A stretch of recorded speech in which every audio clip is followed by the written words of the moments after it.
दोस्तों, आज की इस वीडियो में हम बात करेंगे 5 ऐसे मुस्लिम योद्धाओं के बारे में जिनको पूरे इस्लामिक इतिहास में सबसे ज़्यादा बहादुर और सबसे ज़्यादा ताकतवर योद्धा माना जाता है।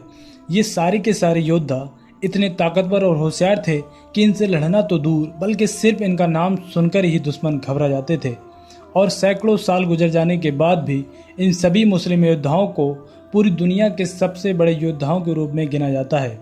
दोस्तों, मानव इतिहास में यूं तो कई जाबाज और एक से बढ़कर एक योद्धाओं की कहानी दफन है कि जिसकी बहादुरी और ताकत के किस्से सुनकर हम और आपका यकीन करना भी मुश्किल है। आज की अपनी इस वीडियो में ऐसे ही 5 मुस्लिम योद्धाओं के बारे में बताने जा रहे हैं कि जिसका मुकाबला करना दुनिया के किसी भी योद्धा के लिए असंभव था। तो दोस्तों, हमारी इस लिस्ट में 5वें नंबर पर नाम आता है अर्तुगरुल गाजी का। यूँ तो आप में से ज़्यादातर लोग अर्तुगरुल गाजी के नाम से बखूबी वाकिफ होंगे। हमारी इस लिस्ट में अर्तुगरुल गाजी का नाम इसलिए भी शामिल किया गया है, अर्तुगरुल गाजी जिस दौर में पैदा हुए थे उस वक्त दुनिया भर के मुसलमान अपने सबसे बुरे वक्त से गुजर रहे थे। चंगेज खान की मंगोल सल्तनत दुनिया भर के मुसलमानों के लिए कहर बनकर टूट रही थी।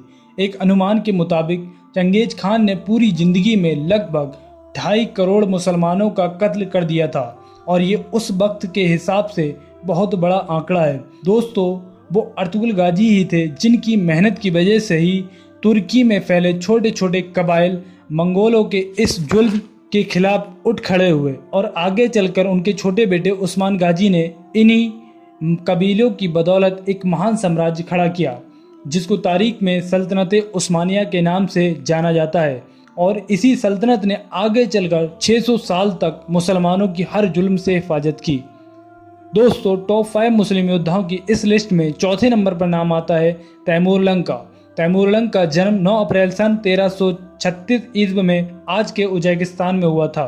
अपनी बेहतरीन रणनीति और बहादुरी के चलते तैमूरलंग ने एक ऐसी सल्तनत की नींव रखी थी कि जिसका एक सिरा आज के हिंदुस्तान के दिल्ली और दूसरा सिरा द ग्रेट ओटोमन एम्पायर से जा मिलता था। अमीर तैमूर के बारे में कहा जाता है कि उनके सामने बड़े बड़े योद्धा जंग लड़े बिना ही हथियार डाल दिया करते थे। उसने अपने पूरे जीवन काल में दर्जनों जंगें लड़ी और वो अपनी मृत्यु तक अपराजित रहा था। दोस्तों, टॉप 5 मुस्लिम योद्धाओं की इस लिस्ट में तीसरे नंबर पर जिस योद्धा का नाम आता है वो है सलाउद्दीन अय्यूबी। सलाउद्दीन अय्यूबी का नाम तारीख के उन योद्धाओं में शामिल किया जाता है जिनको उनकी बहादुरी के साथ साथ उनकी दरियादिली के लिए भी याद किया जाता है। आपकी जानकारी के लिए बता दें, सलाउद्दीन अय्यूबी सल्तनत के संस्थापक थे और जो 12वीं सदी के एक महान सल्तनत के तौर पर जानी जाती है। इन्हीं के शासनकाल में मुसलमान बैतुल मुक़द्दस, जो कि मुसलमानों का किबला अव्वल भी है, उसे भी जीतने में कामयाब रहे थे। सलाउद्दीन अय्यूबी को इतिहास में एक शानदार योद्धा के तौर पर याद किया जाता है। इस लिस्ट में दूसरा नाम हजरत खालिद बिन वलीद रज़ी अल्लाह तआला अन्हु का है। वही खालिद बिन वलीद जिनको उनकी बहादुरी की वजह से सैफुल्लाह यानी अल्लाह की तलवार भी कहा जाता है। और ये नाम उनको दुनिया के किसी आम इंसान ने नहीं बल्कि मुसलमानों के आखिरी पैगंबर यानी हजरत मोहम्मद सल्लल्लाहु तआला अलैहि वसल्लम ने उनकी बहादुरी को देखते हुए दिया था। और तब से लेकर आज तक उनको पूरी दुनिया सैफुल्लाह यानी अल्लाह की तलवार के नाम से जानती है। हजरत खालिद बिन वलीद रज़ी अल्लाह तआला अन्हु दुनिया के वो इकलौते योद्धा हैं कि जिन्होंने अपनी पूरी ज़िंदगी में सैकड़ों जंगें लड़ी लेकिन किसी भी जंग में हार का सामना नहीं किया। यानी जिस जंग में भी वो शामिल हुए उस जंग में उनको जीत नसीब हुई। हजरत खालिद बिन वलीद रज़ी अल्लाह तआला अन्हु ने पैगंबर हजरत मोहम्मद सल्लल्लाहु तआला अलैहि वसल्लम के दौर में लगभग हर जंग में मुसलमानों की तरफ से एक महान किरदार अदा किया। और पैगंबर हजरत मोहम्मद मुस्तफ़ा सल्लल्लाहु तआला अलैहि वसल्लम के बाद जब इस्लाम के खलीफा हजरत अबू बकर सिद्दीक रज़ी अल्लाह तआला अन्हु बने तो उनके दौर में हजरत खालिद बिन वलीद को मुसलमानों की फ़ौज का सिपह सालार बना दिया गया, जिसकी वजह से उन्होंने सिर्फ और सिर्फ 1 से 2 साल के अंदर लगभग पूरे मिडिल ईस्ट को ही फतेह कर लिया था। उन्होंने अपने दौर में न सिर्फ दुनिया के एक बड़े इलाके को फतह कर लिया था, पर्शियन और बैजेंटाइन जैसी बड़ी बड़ी ताकतवर सल्तनतों को भी झुकने के लिए मजबूर कर दिया था। आप खालिद बिन वलीद की ताकत का अंदाज़ा सिर्फ और सिर्फ इस बात से लगा सकते हैं कि जब हजरत उमर फारूक रज़ी अल्लाह तआला अन्हु को खलीफा बनाया गया तो उन्होंने सबसे पहले हजरत खालिद बिन वलीद को मुसलमानों की फ़ौज के सिपहसालार के पद से हटा दिया था। और इसकी वजह ये थी क्योंकि मुसलमानों की फ़ौज इसकी वजह से बहुत कमज़ोर हो रही थी। मुसलमानों की फ़ौज में ये खबर फैल रही थी कि हम लोगों को जहाँ पर भी जीत नसीब होती है वो सिर्फ़ और सिर्फ खालिद बिन वलीद की वजह से ही नसीब होती है, क्योंकि हमारी पूरी फ़ौज में खालिद बिन वलीद ही वो अकेला सिपाही है जो अपने अकेले दम पर बड़ी से बड़ी ताकतवर फ़ौज को हरा सकता है। अब मुसलमान फ़ौजी ये डर महसूस करने लगे थे कि अगर खुदा ना खास खालिद बिन वलीद हम लोगों के बीच से रुखसत हो जाएंगे तो आखिर हम लोग जंगों को कैसे जीता करेंगे। इसकी वजह से उमर फारूक रज़ी अल्लाह ताला अन्हु ने खालिद बिन वलीद को फ़ौज के सिपहसालार के पद से हटा दिया।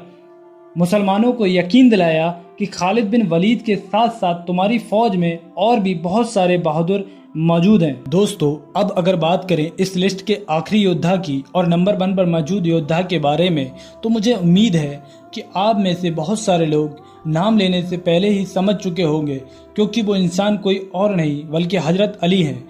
वही हजरत अली जिनको उनकी बहादुरी की वजह से अशहदुल्लाह यानी अल्लाह के शेर का नाम दिया गया और आज भी इतिहास में उनको अल्लाह के शेर के नाम से जाना जाता है। ये रिश्ते में इस्लाम के आखिरी पैगंबर यानी हज़रत मोहम्मद सल्लल्लाहु ताला अलैहि वसल्लम के दामाद थे। ये पैगंबर हज़रत मोहम्मद सल्लल्लाहु ताला अलैहि वसल्लम की ज़िंदगी में होने वाली लगभग सभी जंगों में शामिल रहे और हर जंग में इन्होंने अपना एक अलग और अनोखा किरदार किया। जंग बद्र के साथ साथ और बहुत सारी ऐसी जंगें थीं कि जिसमें ये जंग के सबसे बड़े योद्धा साबित हुए थे, लेकिन सबके अलावा जिस जंग की वजह से इन्हें इतिहास में सबसे ज़्यादा याद किया जाता है वो जंग खैबर की थी, क्योंकि इस जंग में हज़रत अली ने सिर्फ बड़े बड़े सूरमाओं को ही शिकस्त नहीं दी थी बल्कि एक किले के ऐसे ताकतवर और भारी गेट को अकेले ही उखाड़ कर फेंक दिया था कि जिस दरवाजे को उखेड़ना तो दूर बल्कि कई लोग मिलकर के खोला करते थे। यानी हद से ज़्यादा भारी दरवाजे को अकेले ही उखेड़ दिया था। आपको जानकर हैरानी होगी कि ये जंग खत्म होने के बाद सारे मुसलमान फौजियों ने मिलकर उस उखड़े हुए गेट को उठाने की कोशिश की थी, तो वो सब मिलकर भी इस गेट को उठा भी ना सके थे। फिलहाल दोस्तों, आज की इस वीडियो को हम यहीं पर ख़त्म करते हैं और वीडियो के कमेंट बॉक्स में कमेंट कर हमें ज़रूर बताएं कि आज की इस वीडियो के बारे में आपकी क्या राय है। वीडियो पसंद आने पर न सिर्फ लाइक करें बल्कि अपने फ्रेंड के साथ ज़रूर शेयर करें और इस तरह की शॉर्ट और फुल वीडियो को देखने के लिए चैनल को सब्सक्राइब करना ना भूलें।